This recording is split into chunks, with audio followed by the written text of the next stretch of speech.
Good afternoon student. So our next topic is x map. हम लोग अभी जो सीरीज़ देख रहे हैं वो है प्रोटोकॉल्स की, कि इसके अंदर हम लोग जो नेटवर्किंग करते हैं या फिर नेटवर्किंग में जो हमारा कम्युनिकेशन होता है वो ओवर द प्रोटोकॉल्स होता है। बहुत सारे प्रोटोकॉल्स हम लोग अलग अलग पर्पस के लिए यूज़ करते हैं। तो हमारा जो नेक्स्ट प्रोटोकॉल है which is x map, extensible messaging and presence protocol, is messaging protocol that was designed originally for chatting and message exchange applications. It was standardized by IETF more than a decade ago.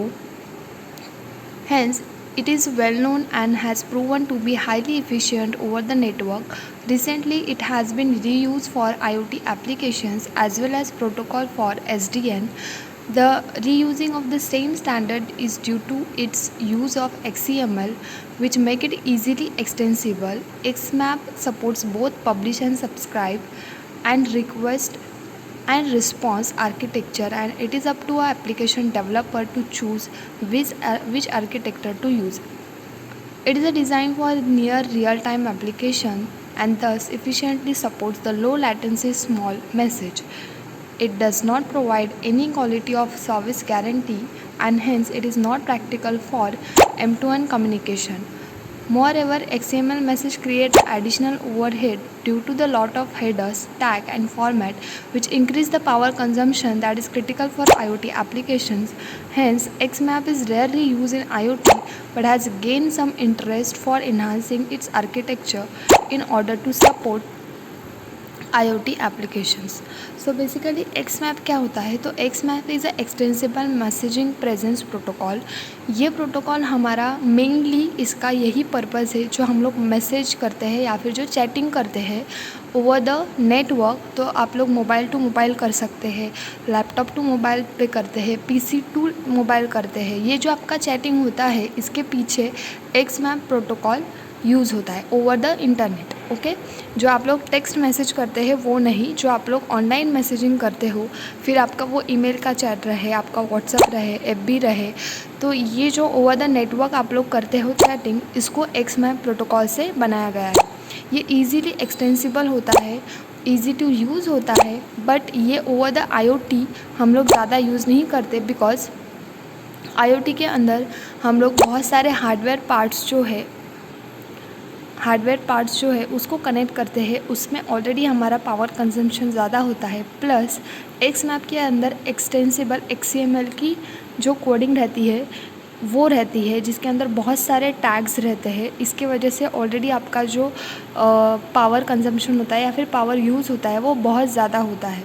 तो इसकी वजह से हम लोग XMAP को rarely use करते हैं IoT में, बट जब भी आप लोग IoT एप्लीकेशन में चैटिंग कॉर्नर या फिर चैटिंग सर्वर करके अगर एप्लीकेशंस क्रिएट करते हो बाय यूजिंग IoT एप्लीकेशंस, तो वो ज़्यादा इन्हांसिंग रहता है, उसके अंदर फीचर्स ज़्यादा रहते हैं, बट वो ज़्यादा पावर यूज़ करता है। तो XMAP is only use for the chatting purpose. यहाँ पे आप लोग सिर्फ स्मॉल मैसेज को जो है सेंड कर सकते हैं एंड रिसीव कर सकते हैं। Publish and subscribe and request and response, ये दोनों चीज़ें यहाँ पे होती है। पब्लिश एंड सब्सक्राइब इसका मतलब ये है कि जो आप लोग नॉर्मल मोबाइल यूज़ करते हो उसके अंदर जो आप लोग चैटिंग करते हो कि एट अ टाइम आप लोग मल्टीपल डिवाइसेस पे वो मैसेज को सेंड कर सकते हो, उसको पब्लिश एंड सब्सक्राइब बोलते हैं। आपके मैसेज को एट अ टाइम बहुत सारे लोग रीड कर सकते हैं, वो सब्सक्राइब हुआ। पब्लिश करना यानी आप लोग एक मैसेज को बहुत सारे लोगों को सेंड करते हो। देन रिक्वेस्ट एंड रिस्पॉन्स, अगर आप लोग आपके मोबाइल थ्रू किसी को मेल करते हो और वो आपके मेल को रिस्पॉन्स करता है, that is request and response.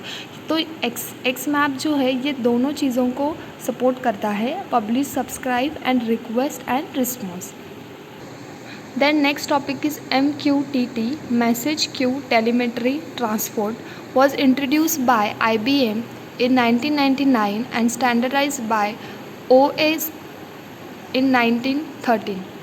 It is a design to provide embedded connectivity between the applications and middleware on one side, network and communication on other side. It follows the publish and subscribe architecture, where system consists of three main components: publisher, subscribe and broker. तो publisher and subscribe क्या होता है वो मैंने अभी आपको बता दिया है। ब्रोकर यानी कि वो चूज़ करेगा, अगर आप लोग एक ही डिवाइसेस में बहुत सारे मैसेजेस सेंड कर रहे हो तो ब्रोकर जो है आपके मैसेज को क्यू में लाने का काम करेगा। तो वो आपके मैसेज को सीक्वेंस में लाने के लिए ट्राई करेगा। देखो कभी कभी ऐसे होता है कि आपको at a time email ID पे भी मेल आता है, एट अ टाइम आपको व्हाट्सएप पे मेल मैसेजेस आते हैं, ऐसे बहुत बार होता है। तो ब्रोकर क्या करता है कि एक ही सर्वर के ऊपर अगर बहुत सारे रिक्वेस्ट जा रहे हैं तो उसको क्यू में लाने का काम करेगा।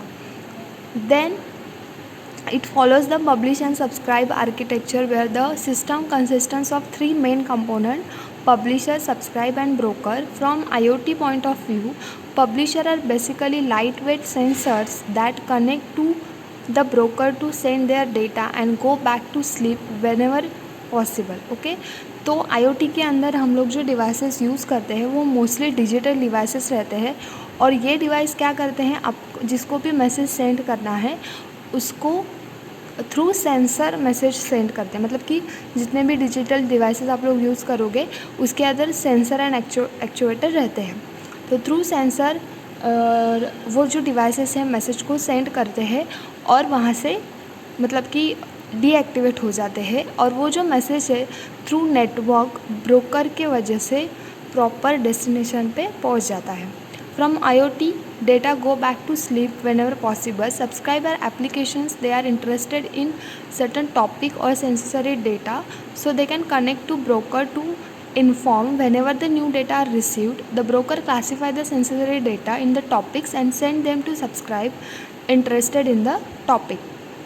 तो पब्लिशर यानी आप लोग डायग्राम में देख सकते हो, अगर सपोज़ किसी मैसेज किसी मोबाइल के थ्रू कोई रिक्वेस्ट अगर गई है किसी भी सीपीयू के पास या फिर किसी भी सर्वर के पास और वो वहाँ पे अगर रिक्वेस्ट पेंडिंग में जा रही है तो आपका जो मोबाइल है वो एक बार रिक्वेस्ट सेंड करके आपका जो भी कनेक्शन चल रहा है उसको डीएक्टिवेट करके स्लीप मोड पे चला जाता है। और जो आपकी रिक्वेस्ट जो नेटवर्किंग में रहती है वो ब्रोकर के पास जो है स्टोर होती है फॉर द टेम्पररी पर्पज़। और उसके बाद सब्सक्राइब यानी वो सीपीयू या फिर वो सर्वर जिसके यहाँ पे आपने रिक्वेस्ट सेंड की है वो ब्रोकर के साथ कनेक्ट होता है और फिर जो भी रिक्वेस्ट आपने दी है उसको चेक करके आपको रिप्लाई करता है। Okay, then 1 M2M. तो 1 M2M is a global organization that create a requirement architecture, API and specification, security solutions and interoperability, machine to machine and IoT technologies. तो बेसिकली 1 M2M का होता है, तो M2M का मीनिंग होता है wireless connection devices machine to machine. तो wireless connection devices यानी क्या कि आप लोग ऐसे डिवाइसेस को यूज़ करते हो जिसके अंदर इंटरनेट कनेक्शन होता है बट वो वायरलेस रहते हैं। फॉर एग्जांपल आपका मोबाइल फ़ोन, लैपटॉप, डेस्कटॉप, ये जो आपके डिवाइसेस है ये M2M कम्युनिकेशन इनको बोलते हैं। इसके अंदर के आर्किटेक्चर रिक्वायरमेंट ये सब अकॉर्डिंग टू रिक्वायरमेंट आप लोग चेंज कर सकते हो। कभी आपको लैपटॉप का कॉन्फ़िगरेशन ज़्यादा चाहिए रहता है, कभी आपका मोबाइल का कैमरा आपको कम चाहिए रहता है। तो डिपेंड आपके रिक्वायरमेंट आप लोग ये जो डिवाइसेस है उसको यूज़ कर सकते हो। और 1 M2M यानी एक ही फ्रेम में आप लोग सारे एप्लीकेशंस को यूज़ करोगे।